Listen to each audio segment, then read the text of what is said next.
Sir ఇప్పుడు మనం portfolio అనేది మనం ఎలా డిజైన్ చేయాలంటారు? సార్ పోర్ట్‌ఫోలియో అనేది చాలా చిన్న వర్డ్ సార్ యాక్చువల్‌గా. బట్ పోర్ట్‌ఫోలియో డిజైన్ చేయాలంటే ఎలాంటి టైప్ ఆఫ్ ఇన్వెస్టర్ అనేది చాలా ఇంపార్టెంట్. మనం చూసుకుంటే నేను జనరల్‌గా మాట్లాడేదేంటంటే ఒక lower class, middle class, lower middle class, upper middle class.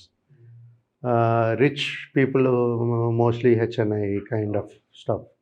So, depending అంటే ఒక్కొక్క ఇన్వెస్టర్ రిస్క్ అపెటైట్ వాళ్ళ ఎంత టెన్యూర్ ఉంది. దాన్ని బట్టి మన పోర్ట్‌ఫోలియో అనేది డిసైడ్ చేసుకోవాలి అంటే ఎప్పుడైనా. లో రిస్క్ వాళ్ళం ఏదైనా రిస్క్ తక్కువ తీసుకుంటాను. నాకు ప్రాఫిట్ ఎంత వచ్చినా పర్లేదు. రిస్క్ తక్కువ తీసుకున్న వాళ్ళ పోర్ట్‌ఫోలియో ఎలా డిజైన్ చేసుకోవాలి?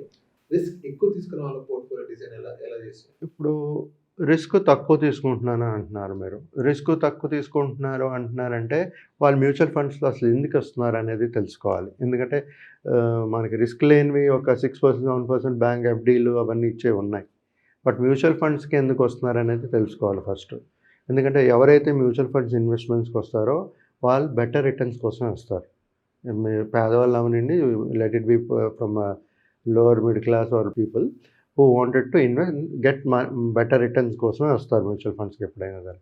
లేదు వాళ్ళు ఒకవేళ రిస్క్ తక్కువే తీసుకొని నాకు మంచి రిటర్న్స్ రావాలి అనుకునేటప్పుడు వాళ్ళేంటంటే ఈ small cap, mid cap kind of కేటగిరీస్‌లోకి వెళ్ళకూడదు. Because it's very high risky. ఎందుకంటే మీరు ఒక 20, 30% రిటర్న్స్ నెగెటివ్‌లో చూసినా మీరు తట్టుకునే స్తోమత ఉండాలి. సో, నాకంత పోయినా పర్వాలేదు అనుకునే స్తోమత ఉండాలి.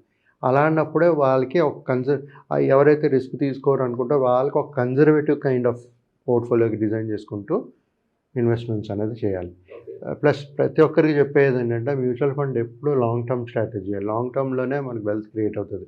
మీరు ఇన్వెస్ట్ చేసిన తర్వాత మీరు నెగెటివ్ రిటర్న్స్, పాజిటివ్ రిటర్న్స్ చూసిన తర్వాతే మీ వెల్త్ క్రియేట్ అవుతది. అంటే మీరు లాంగ్ టర్మ్‌లో కన్సిస్టెంట్‌గా మీరు డౌన్‌ఫాల్ ఉన్నా సరే మీరు ఉండాలి. Time in the market is more important than timing the market అంటారు. రైట్? సో, అది చాలా ఇంపార్టెంటు.